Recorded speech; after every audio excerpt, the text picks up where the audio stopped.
हल्का हटना दिखा पानी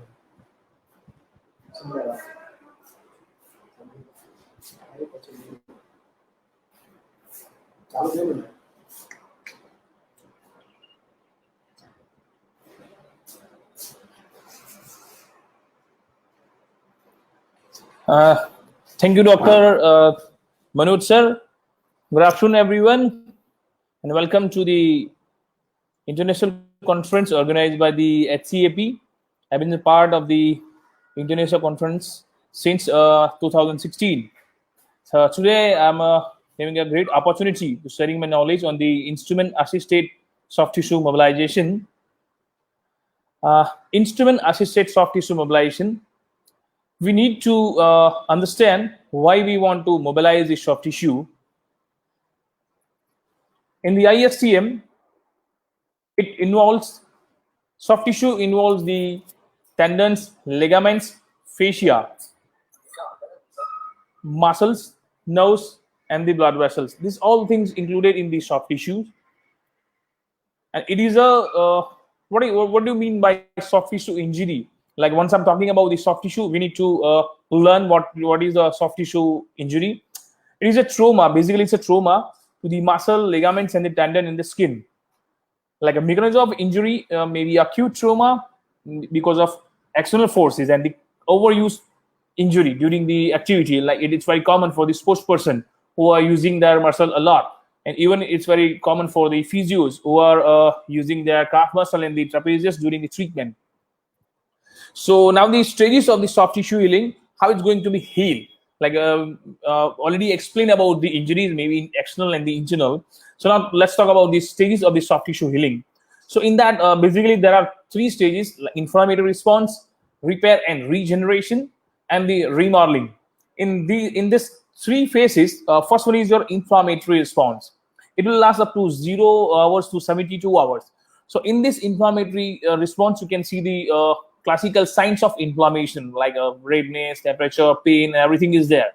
So you can call it the active inflammation is present on the active inflammation. And second stage is repair and regeneration. Due to this injury, what the structure was torn during the injury, mechanism of injury, that they're going to repair, and later on is going to be regenerate.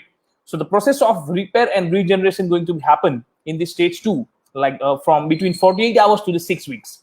And in the remodeling stage, the structure is going to be rebuilt, and they're just trying to remodel. They're just trying to get the proper strength. Then it will take 3 weeks to the 12 weeks. So just take a look about the internal scar and the adhesion.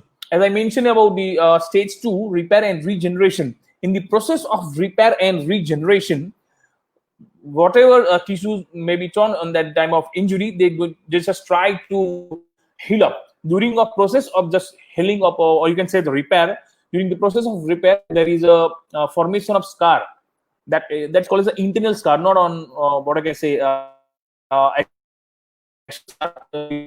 skin incision, but this is the internal scar that we cannot see directly by naked eyes. Internal scar can create some issues on your nerves, vessels. It's going to create some issues for your blood circulation. It's going to create some issues on your nerve impulses. Take example of carpal tunnel syndrome. As we all know, there is a compression on median nerve during the carpal tunnel. It's because of the retinaculum. The retina is a part of soft tissue. So soft tissue scar may be going to compress your nerve, and you get tingling and numbness. Sometimes it's going to compress your circulatory system, and you are not getting the proper blood supply to heal up that area. So our concern, we're just trying to mobilize this internal scar to give the what I can say rich blood supply, and to lift off the pressure which was created by the scar on the nerve. Now the repair and regeneration of the injured muscle does not fully restore the muscle as a muscle tissue as a prior level. If I'm getting injury in the ankle and I'm just trying to do some rehab, but if I have a scar and I have a strong and tight scar, then it's very difficult to get the proper strength, which was I have in before injury. Now, what I'm trying to tell you, a fibrous scar tissue slows the muscle healing. Why I'm not getting proper strength? Because of this, that scar, as the scar is a tight and strong. So the scar is tight and strong, it's not allow you do the proper range of motion, if not allow the full range of motion, and also if you don't have a full range of motion, then it is much going to hamper your muscle strength. So scar tissue adhesion and the fibrosis, our words are different, but concept is the same. It's a dense fibrous tissue. You can say the dense fibrous tissue. We need to mobilize the dense fibrous tissue. Otherwise, in a first stage, it's just simple scar tissue. If you didn't treat a scar tissue, then it is going to be converted as adhesion. And untreated adhesion going to be converted in the fibrosis. And as we all know, the strong fibrosis is itself an irreversible condition. If you cannot treat the fibrosis, we have to tear the fibrosis with the help of open surgeries. Maybe you can go with the laser surgeries and the open surgeries. That could be the option for the fibrosis. Now, the reality of scar tissues, when a muscle torn, we will think it will repair by the new muscle fibers. Yeah, sometimes it's going to be happen, but in reality, it's not going to happen. The tear and ruptured tissue replaced by the repaired with the scar tissue. Whatever things was ruptured and tear, it's going to be repaired at the end of the scar tissue. And it's going to produce a scar. And you already know the scar. Scar is must be strong and tight, which is going to create some compression in nerve and going to disturb your circulatory system.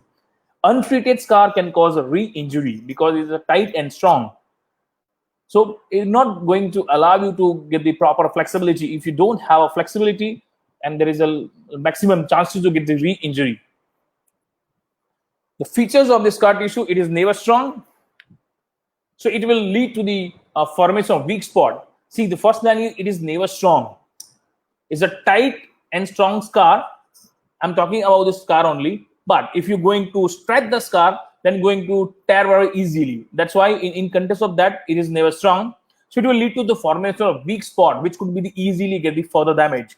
Because of tightness of the scar going to be damaged very easily. It is also tendency to contract and deform the surrounding tissues. If you have a scar around the ankle joint, then going to be create some issues with your dorsiflexion, plantar flexion. If you have issue with the dorsiflexion, plantar flexion, then going to be create some what I can say tightness in your calf muscle and the dorsiflexors.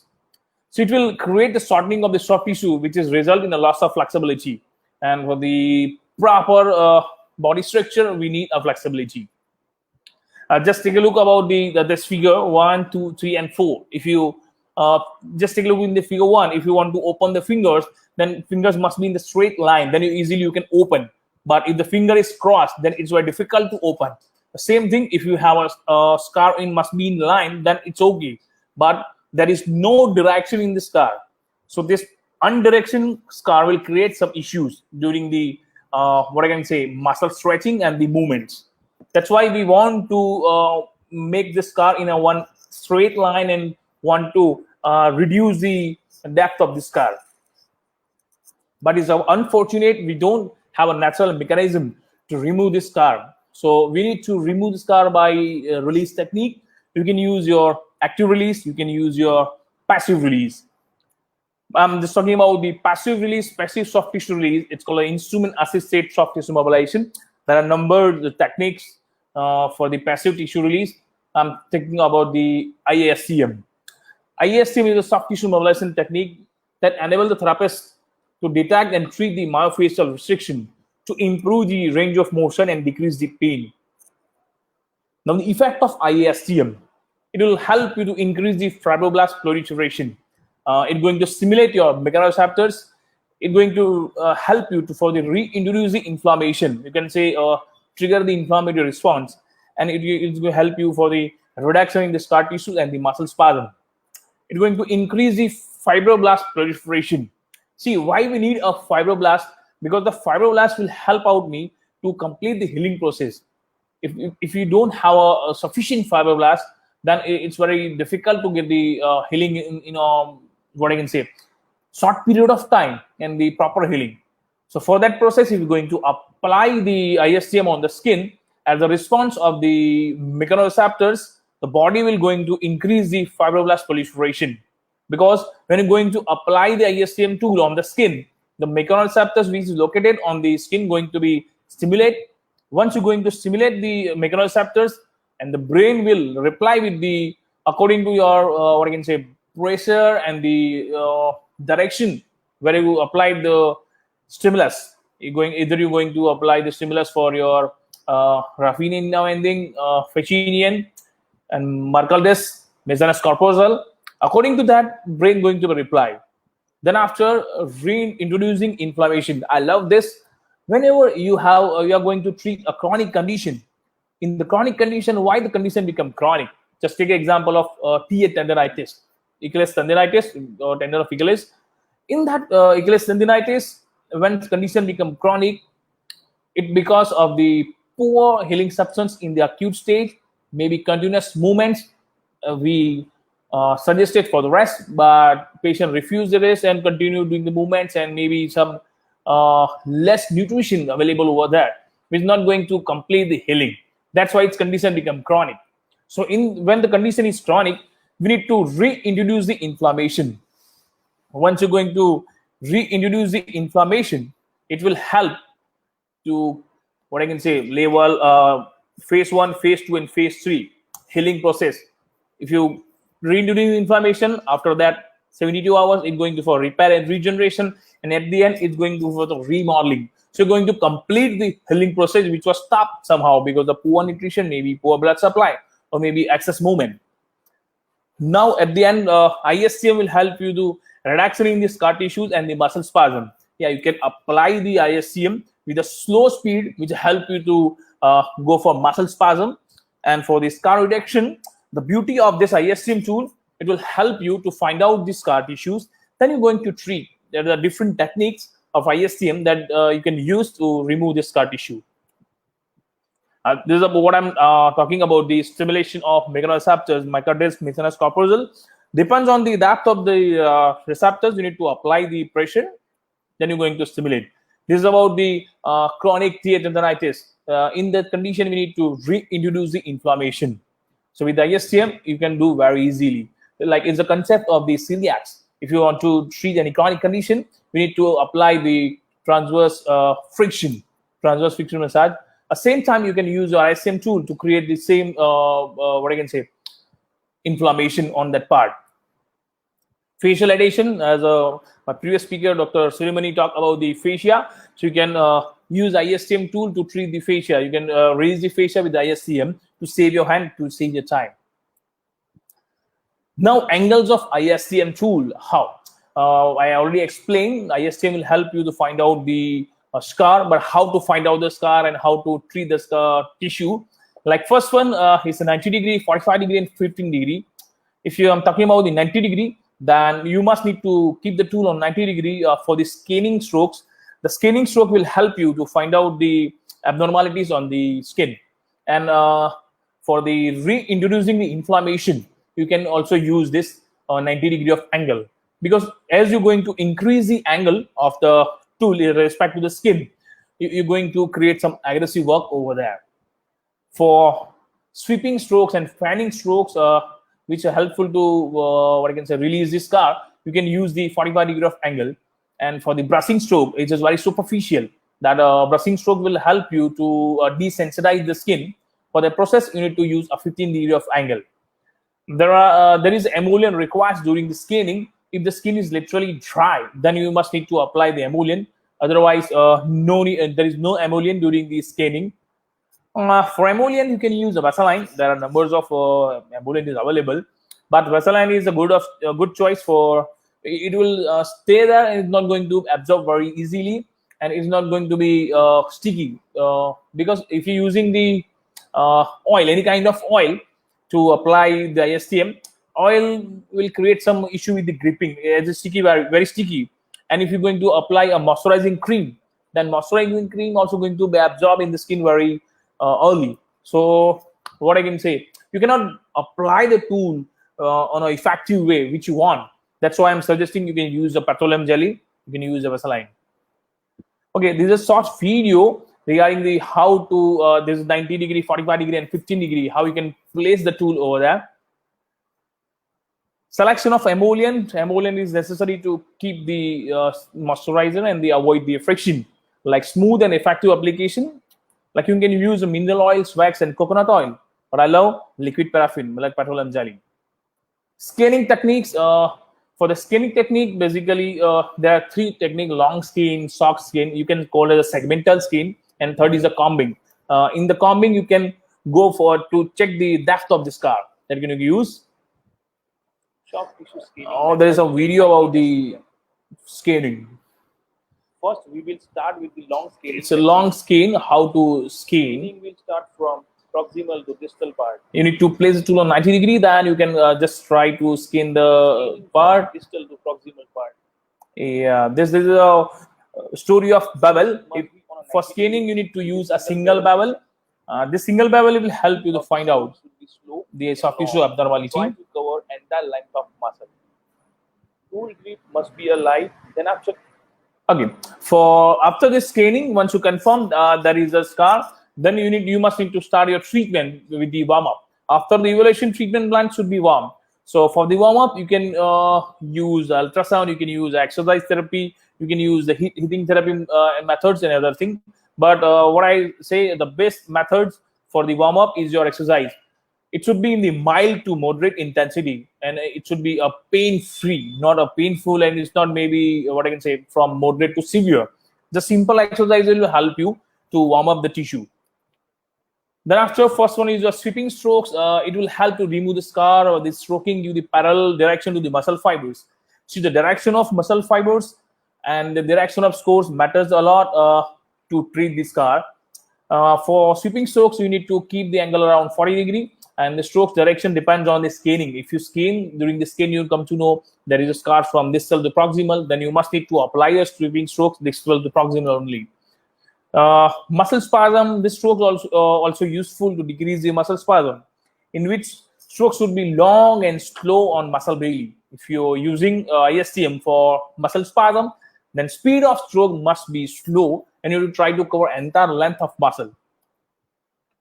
So this way, I'm going to apply sweeping strokes in a short interval for the release of the scar tissue, remove the scar tissue, and this is for your what I can say.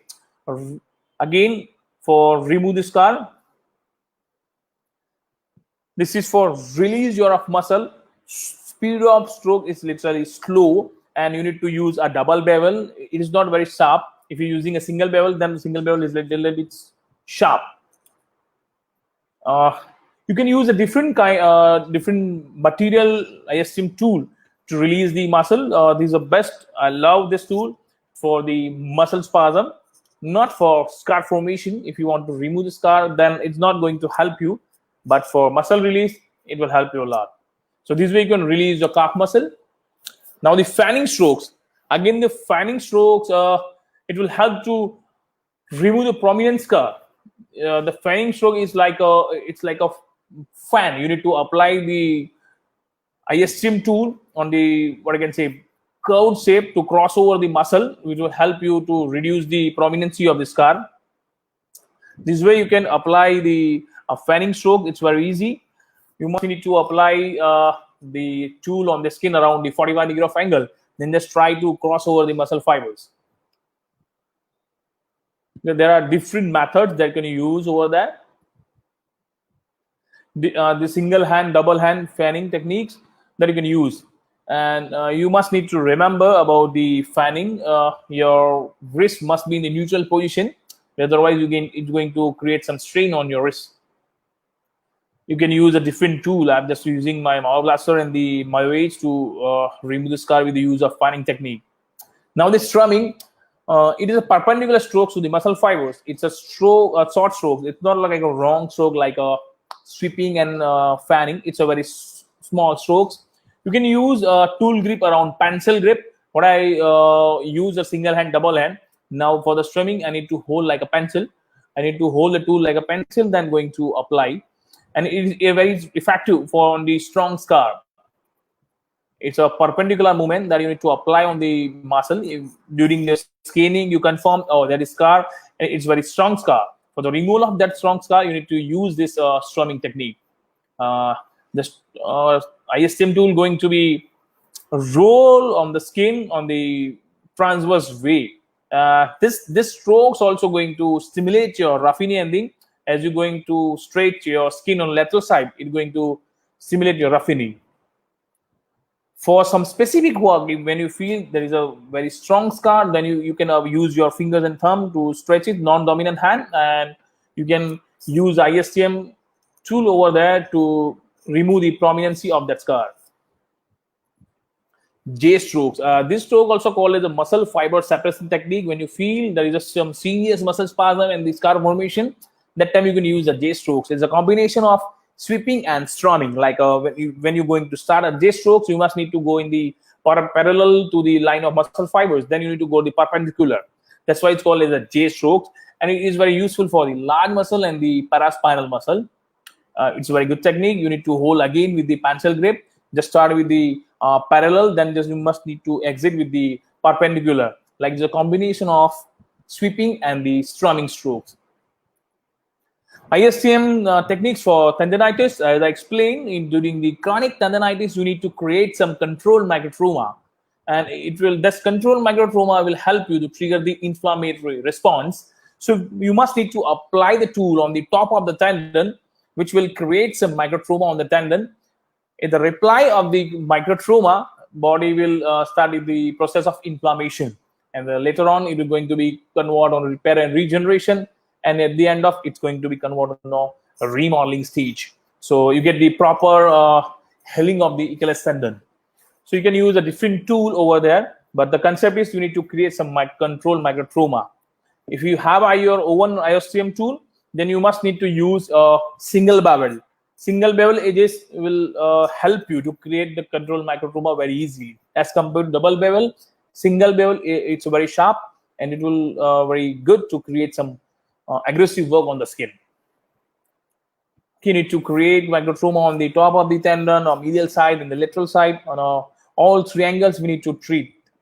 You can use different tools over there. You can see the stretches of the skin. This stretches of the skin will give the right presentation that is going to stimulate your mechanoreceptors, which is located on your skin. You can use your different materials to just, if you feel the condition is very chronic but not much pain, though, so that time you can just want to mobilize the tendon, that you can use the light-weighted ISTM tool. We have a special approach for the plantar fascia using the special ISTM technique to treat the facial issues. It's called as a scooping technique. In the scooping strokes, we just try to apply the tool and try to scoop up something. So this is a very good technique for the treatment of your plantar fasciitis. Just hold the tool like this, keep the pressure from one hand, and with the another hand, just try to roll the tool over there and try to create some microtrauma. Again, this is for a chronic condition. If you have a chronic plantar fasciitis, then it is very useful. So you can use your tool for the treatment of chronic plantar fasciitis. As I already explained about, if you feel the condition is chronic but not much pain, then you can use a lightweighted ISTM tool to release the fascia. So this way you can use the this lightweighted ISTM tool to release the plantar fascia. Again, and there is different kind of tool. It's a crochet. You can call it a hook. And I'm using the word of art of Lebrasso, means art of release. So you can use this hook to release some adhesion between the bony area and muscle. If I'm talking about this, there is some scar formation between the sternum and the pectoral. So you can use the strokes over there to release the pectoral muscle and the scar between the sternum and the pectoral. So you can use this hook. It's very good to use. Even it's very effective for your plantar fasciitis. And the hook is kind of round shape that you can hook the muscle and you can mobilize the muscle. When you're talking about the mobilization, it's very difficult to put your fingers under the axilla, but with this hook you can easily mobilize your pectoral muscle. You can just check the videos. It's very easy and very effective method to mobilize the pectoral muscle. Again, you can use it for your release of your temporal muscle. I'm using this technique for the patient with the submucosal fibrosis and the TM joint disorder patient. I'm getting the good results. Yeah, this way you can treat your plantar fasciitis. You can do some precise work. You can use the another hand of crochet. Just place your finger over there and you can reinforce and just try to release your plantar fasciitis. This way you can go for some precise work. When you feel there is only one area where there is some tightness, then you can treat with this. With another end of hook, you can go for release of the tendon. You can provide some lateral stretch on the tendon. You can mobilize the tendon. And this way also you can release the fascia on by the curved side of hook. Okay. Now the matter of dosage. How are you going to create the protocol for ISTM? Like numbers of strokes that you need to apply. The minimum it's about 50 to 60 strokes. And now the question is time for one stroke. If I'm talking about the average time of one stroke, it's about 1 second. So 1 second, one strokes. If I'm talking about the minimum 50 to 60, it means only 1 minute to treat the one muscle. If you're talking about the average time, then it must be 90 strokes, and maximum it's about 120. If you are going to apply more than 120, then there is chances of muscle fatigue. That's why I'm not suggesting more than 120. Numbers of strokes and next session of ISTM depends on the scanning methods before and the end of ISTM session. When you're going to start your ISTM treatment, then you must to go with the scanning.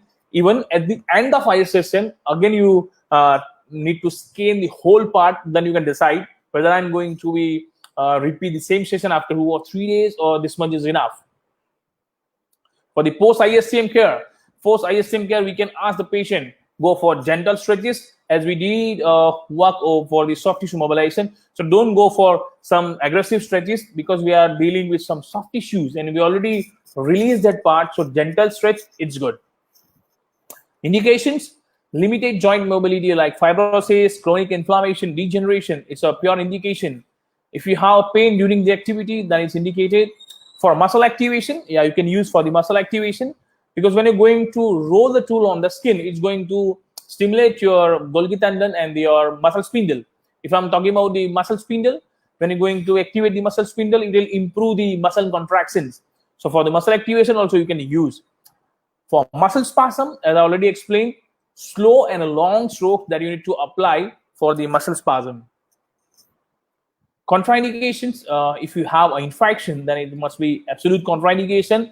Again, for open wound, you cannot apply on the open wound. For surrounding areas, you can apply. You can apply around the open wound, which will help you to provide some more blood supply on the open wound. Then cancer, for cancer, again, it's a absolute contraindication. But cancer, surgery is done, then you can use it. For non-united fractures, contraindication. For vascular condition, again, it's absolute contraindication, because we don't know what's happening inside the muscle, what's happening inside the body. So sometime in the vascular condition like thrombophlebitis and varicose vein, we don't know what's happening inside. That's why it's contraindicated. And same for the muscle pathology, it's not indicated, like muscle diseases, muscular dystrophy and the motor neuron diseases. I'm not suggesting ISTM. It's a muscle pathology. That's why. The making of ISTM tool, we are making this tool in India only. So we are just following the concept of make in India.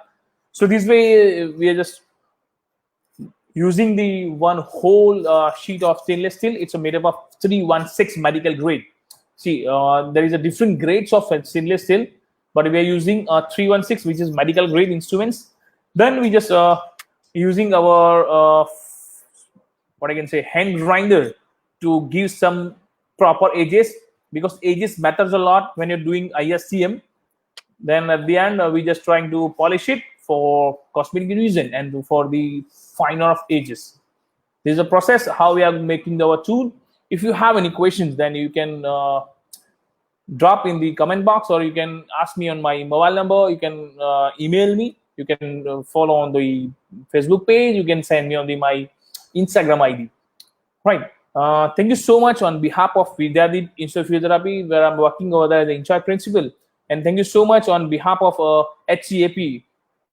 Thank you so much, everyone. I hope you learned something about ISTM. If you have any questions, then you must ask me in the comments, or you can ask me in my contacts.